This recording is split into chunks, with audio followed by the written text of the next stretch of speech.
Welcome to Mishna study. We're up to Masechet Peah, Perek Bet, Mishna Aleph. This Perek will mostly speak about what constitutes a field for Peah, right? So in general, we need to know that if we have one field, we need to give one Peah for that field. If we have two separate fields, then we'll need to give two separate Pe'ot, one for each field, right? We don't want to bother the Ani. The Ani needs to know where to come to pick up his produce. And if we have two separate fields, we do have to give two separate pe'ot, two separate corners, one for each field.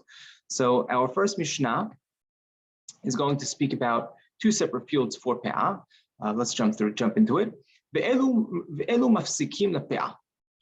Right, these are the things that break, right? Is considered a break in the field to create two separate fields for pe'ah. And what are they? An-nahal, ve'ashiludit, ve'derech ha'yachid, ve'derech harabim. ושביל הרבים ושביל היחיד הקבוע בימות החמה ובימות הגשמים והבור והניר וזרע אחר. הקוסר לשעה אחת מפסיק דברי רבי מאיר. החכמים אומרים אינו מפסיק אלא אם כן חרש.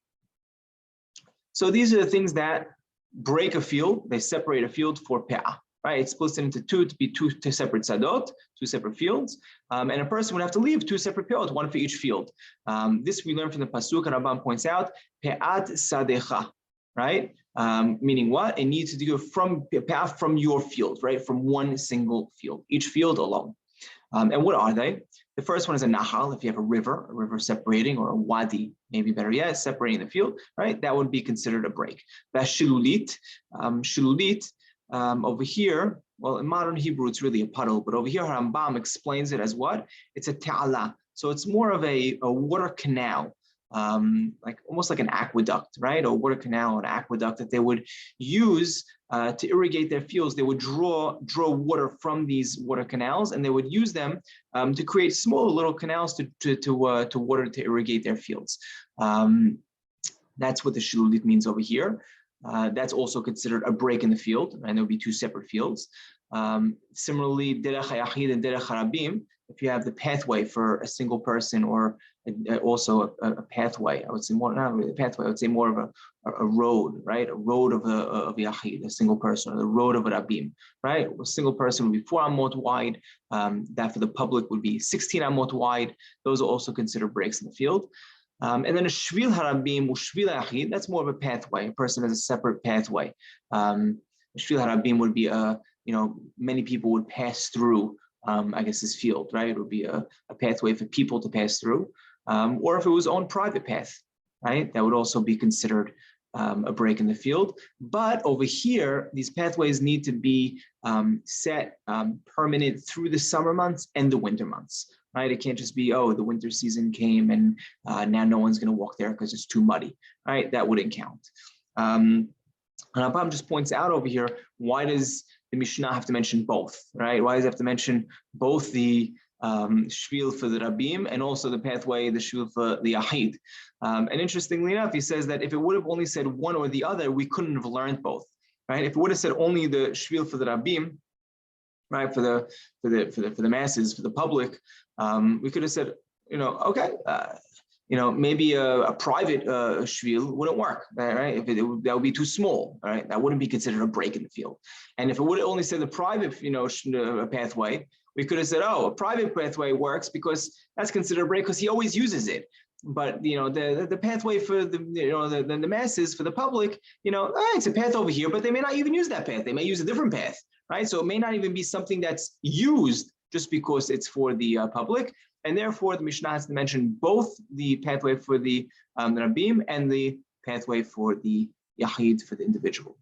Vehabur. Oh, by the way, just that Rambam points out the shvil. Interestingly enough, the shvil itself, where does that come from? The word shvil is a path, I explained, right? It really comes from the Targum, from Unkilus, right? Mish'ol hakiramim, right? When Bil'am is going, he's traveling, Mish'ol hakiramim, gader mizeh v'gader mizeh, right? So he's going, and Unkilus over there translates over there shvil, right? So interesting, shvil seemingly is an Aramaic word, which made it into the Mishnah.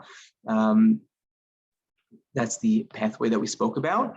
Ubur, We have bur over here.